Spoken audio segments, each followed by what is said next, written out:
Now, the geometry of a bicycle is incredibly important, and it's something to study really carefully if you're thinking about buying a new bike. Geometry very much defines the personality of a bicycle, whether it's fast and flicky and nimble, or if it's stable and feels particularly comfortable at lower speeds. The problem is that different brands provide different lists of numbers. So, for example, Giant might provide one list of numbers and Specialized might provide another, and they might not be directly comparable unless you're looking at exactly the right metrics. We're going to look at the important metrics that you need to look at if you are thinking of buying a new bike.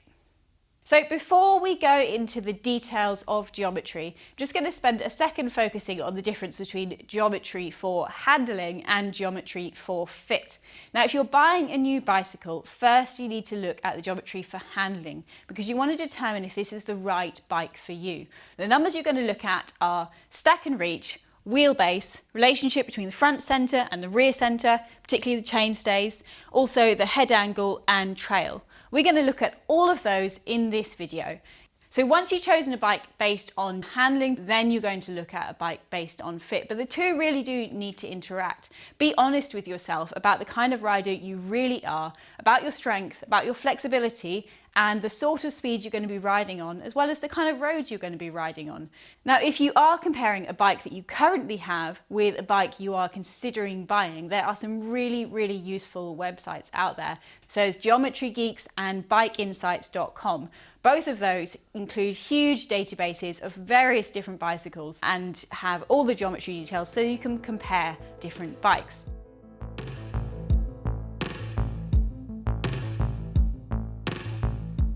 So stack and reach is relatively new in terms of bike geometry charts. However, there's a very, very good reason for its emergence. In the past, brands would use top tube and head tube as a marker of how aggressive, so long and low, or relaxed, high and short, a bicycle was. The problem with these metrics is that top tube could be measured from various different points. You could have effective top tube or centered top tube or actual top tube, and it was never entirely clear which brand was using which metric, which made them not very comparable. The problem with head tube is that fork lengths now vary quite a lot, in part because of the emergence of disc brakes and also tyre clearance as well. So neither of those metrics were actually particularly useful for customers. So now we use stack and reach. So in order to explain this, I'm going to need the post-production guys to draw some fancy lines on a bicycle. Stack is the vertical distance from the centre of the bottom bracket to the central point at the top of the head tube.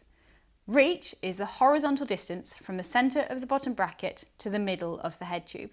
So a long reach and a short stack will put a rider in a position that feels aggressive and fast. They'll also be more aerodynamic, which is why it's often favoured by racers. Of course, in order to maintain that position, you need to know that you have the flexibility and the strength to stay there without getting injured. A shorter reach and a higher stack will feel much more comfortable and will suit riders that are going to be out all day riding usually at slightly slower speeds. For example, a 56cm Specialized tarmac has a stack of 555mm and a reach of 398mm, versus a 56cm Specialized Roubaix at 611mm stack and a 381mm reach. Those are quite notable differences. So some people like to use stack and reach ratio, which is stack divided by reach. As a rule of thumb, a lower number is going to be more aggressive and a higher number is going to be more relaxed and comfortable. It sounds perfect, right? But there are caveats to bear in mind. Stack and reach does not take into account various different components on the bicycle. For example, the stem length and also handlebar reach. A very good example of this is the difference between a Canyon Air Road and a Trek Madone in H1.5 fit. The Air Road in a large comes with a reach of 403mm versus the Madone's 391mm in a 56. However, the Madone uses a much longer reach handlebar, and that is a factor that would not be immediately obvious from the geometry chart.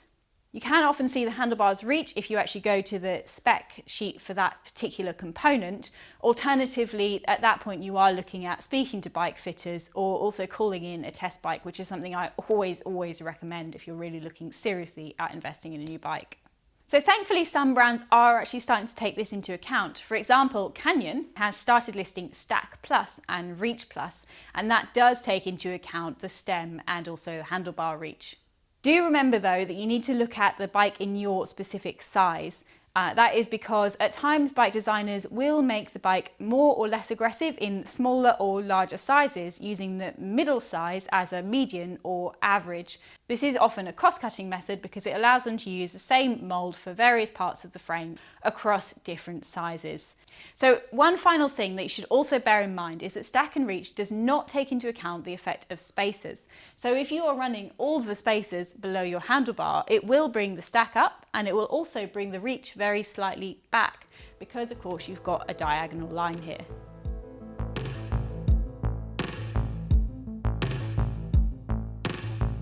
Fork offset, sometimes called rake, trail and head angle are intrinsically intertwined. It's quite impossible to look at one without looking at the others. So head angle is the angle at which a line would travel through the head tube to the steering axis to hit the floor. Steeper head angles will handle more quickly. It'll take less input from the rider in order to get that bicycle to turn quickly. However, they can feel a little bit twitchy at slower speeds, whereas a slacker head angle will feel a little bit less nippy and a little bit less twitchy when travelling at fast speeds, but will feel more stable at slower speeds. So this is a really interesting one to look at when we're talking about the new crop of gravel bikes, because it will really show you whether this bike is tending towards the mountain bike end of the spectrum or more towards the road bike end of the spectrum. So the very perfect example of that is the Evil Chamois Hagger, which has a head angle of 66.67 degrees. That is really, really slack, and it's very much in the arena of mountain bikes. Now, on most road bikes, we would generally see a head angle of around 70 to 71 degrees as being quite relaxed and more in tune with a sportive or endurance bike, whereas 72 to 73 degrees is something that you would see on a race bike. Those sound like really small differences, but they're definitely not, and they do make an incredibly big difference to the way a bike rides and handles. There is a caveat to this in that in very small bikes, sometimes we see the head angle becoming slacker in order to prevent toe overlap, simply because the wheels are very large on the frame size. Brands have gone some way to counteract that. As an example, Canyon releases its much smaller women's bikes with 650B wheels. So offset or rake is how far the front axle is offset from the steering axis. Imagine a straight line from the centre of the steerer tube to the ground. It's the gap between that and the front axle. Trail is the distance between the tyre's contact patch with the ground and where the head angle hits the floor. It's a product of the offset and head angle. So a short trail number is going to involve a steeper head angle and less rake, whereas a larger trail number is going to involve a slacker head angle and more rake.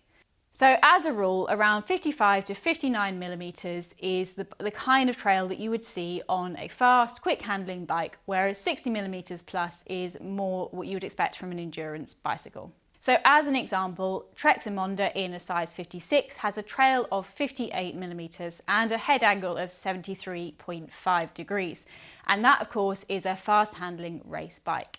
Comparatively, the Demane has a trail of 61 millimeters and a head angle of 71.9 degrees, and that is very much an endurance bike. Another one to bear in mind is also seat tube angle. Now, in most road bikes, this will vary between 72 to 74 degrees, and it generally remains fairly consistent across the sizes. This can actually represent a problem for taller riders. Because the seat tube is longer, it means that the saddle is pushed further back. Of course, you can push it forward on its rails, but it can only go so far. This can be counteracted with an inline seat post, and that can help to get the saddle further forward. However, it'll only take you so far. So if you want to understand what kind of effect that seat angle has, it's worth having a look at the TT bikes that you get on the market. So both the Specialized Shiv and the Giant Trinity have a seat angle of 77 degrees. That is much, much steeper, and it will put the rider much further forward, up and over the bottom bracket, allowing them to get that fast, flat back, aerodynamic position and really to push the power through the pedals.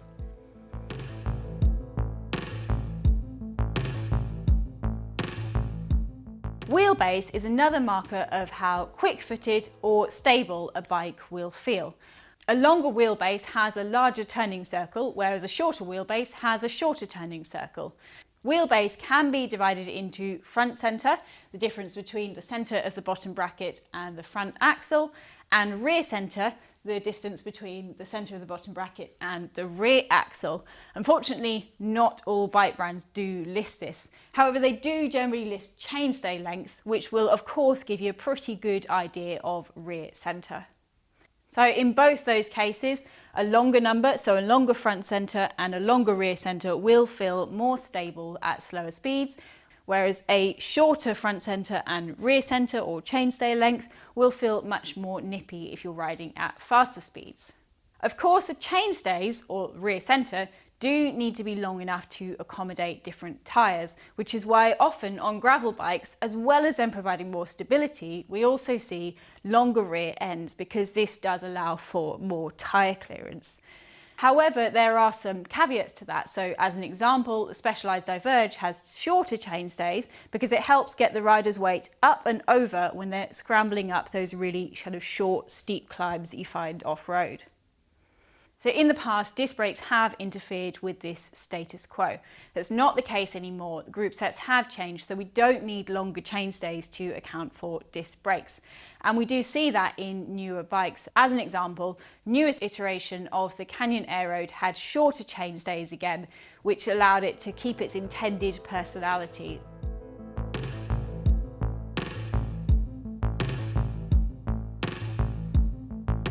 So last but not least is bottom bracket drop. This is how far the BB drops from the two wheel axles. You can also look at bottom bracket height, which is the BB height from the floor. However, this is influenced by tyre volume, so I tend not to focus on it quite as much.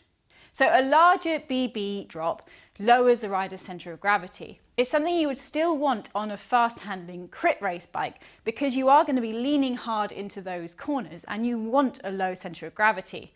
The problem is if you go too low and you've got problems with pedal strike when you are leaning over into the bends, and pedal strike can have some pretty nasty consequences, I can tell you. It's also a key measure that we look at when we're looking at off-road bikes because, of course, pedal strike and also clearance is something that becomes really, really important. So using Specialized as an example, a 56 centimetre Specialized Tarmac has a BB drop of 72 millimetres versus 76 millimetres on the Specialized Roubaix. However, on the cyclocross bike, in the same size, so still a 56 centimetre frame, it's 69 millimetres on the Crux cross bike.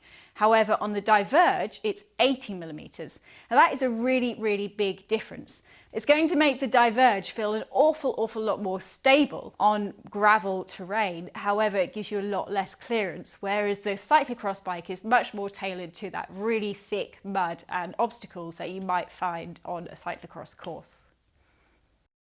So there you have it. I've tried to cover off the key metrics that you need to look at when you are considering buying a new bike.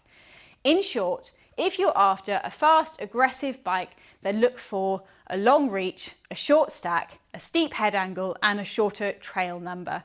Alternatively, if you're after a comfortable ride in a more endurance position for those long days out in the saddle, then look for a bike with a shorter reach, a higher stack, a slacker head angle, and a longer trail number.